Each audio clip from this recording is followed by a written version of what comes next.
When I signed my deal, I felt pressure. Don't wanna see the numbers, I wanna see heaven. You say, could you write a song for me? I say, I'm sorry about you that I believe. When I go. Hello guys, this is Anime Wizard 101 and I'm here with chapter 12 of Magi, the Land with the Magic review.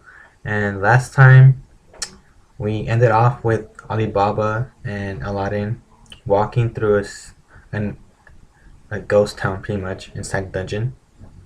And Aladdin called it a necropolis, like a dead city pretty much.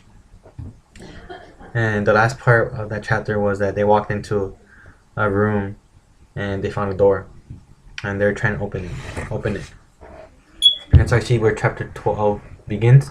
So Aladdin and Alibaba, what they do is actually, of course, they open the door and they're looking for the treasure or the Dijin metal vessel. And all they find is like rusty old ornaments and pots and stuff, like pretty much useless things. And then they turn back to the door and then they see the body of Goltis. And it's like all beat up, it's bloody, and they're surprised and scared a little bit. And Goltis actually just falls to the floor, pretty much half dead.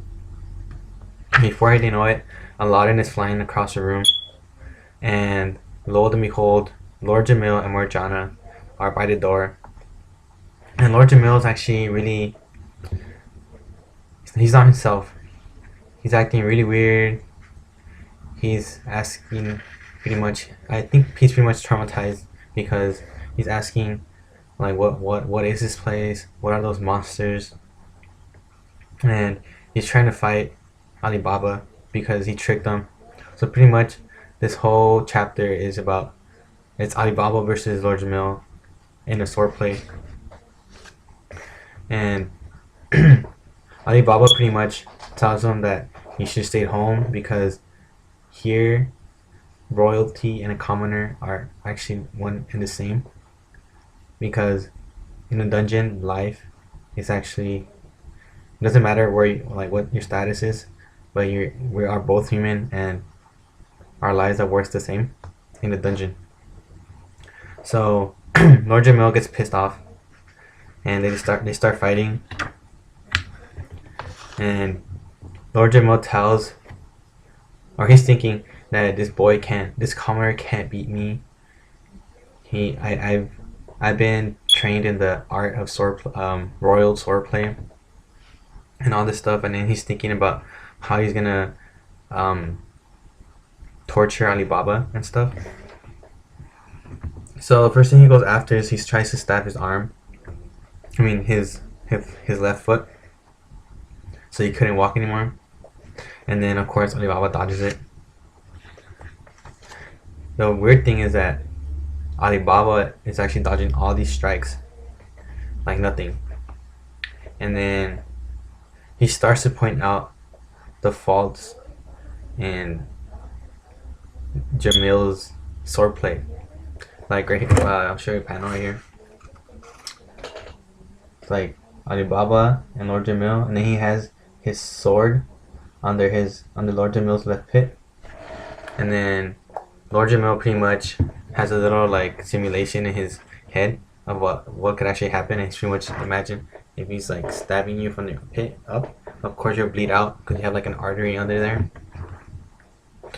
And he's thinking about how Alibaba's swordplay is really similar to that of the royal swordplay.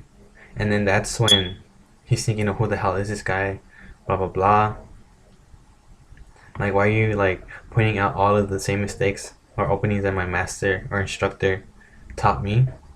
And then that's when we jump into a flashback, and this is a flashback of actually Alibaba. So there's a lot of character development and background information of Alibaba that's known in this chapter, which is actually really great.